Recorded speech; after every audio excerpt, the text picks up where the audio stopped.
ಗೆಳೆಯರು ಸೇರಿ ಬಾಲಕನ ಹತ್ಯೆ. ಹೌದು, ಕುಡಿದ ಅಮಲಿನಲ್ಲಿ ತಂದೆ ಮತ್ತು ಆತನ ಗೆಳೆಯರು ಸೇರಿ 3 ವರ್ಷದ ಗಂಡು ಮಗುವನ್ನ ಕೊಲೆ ಮಾಡಿ ಪರಾರಿಯಾದಂತಹ ಘಟನೆ ಸಮೀಪದ ಹಾರುಗೊಪ್ಪ ಗ್ರಾಮದ ಬಳಿ ಶುಕ್ರವಾರ ರಾತ್ರಿ ಜರುಗಿದೆ.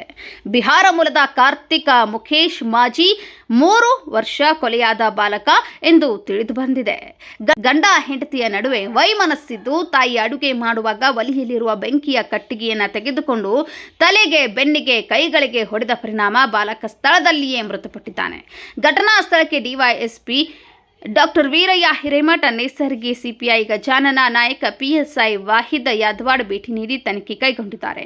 ಆರೋಪಿಗಳನ್ನು ಬಂಧಿಸಲು ಪೊಲೀಸರು ಜಾಲ ಬೀಸಿದ್ದಾರೆ. ಈ ಕುರಿತು ಮುರುಗೋಡ ಪೊಲೀಸ್ ಠಾಣೆಯಲ್ಲಿ ಪ್ರಕರಣ ದಾಖಲಾಗಿದೆ.